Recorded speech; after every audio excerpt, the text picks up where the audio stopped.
পর আবার একটা ভিডিও নিয়ে হাজির হলাম বন্ধুরা। আজকে বানাচ্ছি গাজরের হালুয়া। এখানে ওই 600 থেকে 700 মতন গাজর আমি গ্রেট করে রেখেছি। গ্রেট করাটা আপনাদের দেখিয়েছি।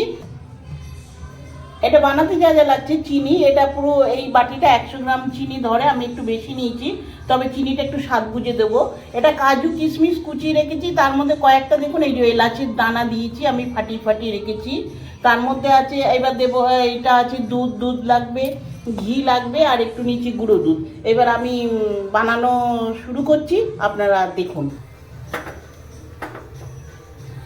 বন্ধুরা, আমি কড়াটা গরম করে ওতে 1 চামচ ঘি দিয়েছিলাম, দিয়ে গাজরটা দিয়েছি, দিয়ে এবারে এটা নাড়তে হবে। এই দেখুন নাড়ছি, এই নাড়তে নাড়তে দেখুন এই কালারটা চেঞ্জ হবে।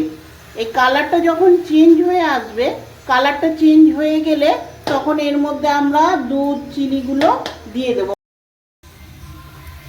দেখুন কালারটা চেঞ্জ হয়ে গেছে, এবারে এতে আমি দুধটা দিয়ে দিলাম।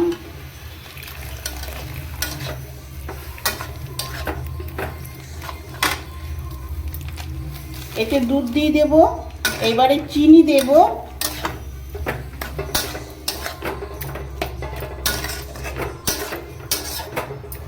এবারে চিনি দিলাম,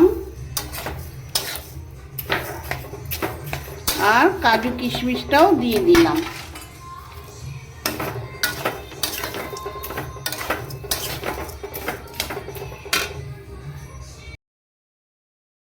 বলা হয়নি, আমি গাজরটা কড়াই দেওয়ার পর না একটু সামান্য হালকা একটু নুন দিয়েছিলাম, আর দুধের পরিমাণটা ছিল 1 কাপের মতন, আর এর উপর আমি একটু গুঁড়ো দুধ দিয়ে দিচ্ছি। দেখুন এইভাবে বানিয়ে খেতে মন্দ হবে না, ভালোই লাগবে। আর এটা নামাবো, নামিয়ে একটু ঘি ছড়িয়ে দেবো উপর দিয়ে। আমার গাজরের হালুয়াটা এখন কমপ্লিট হলো।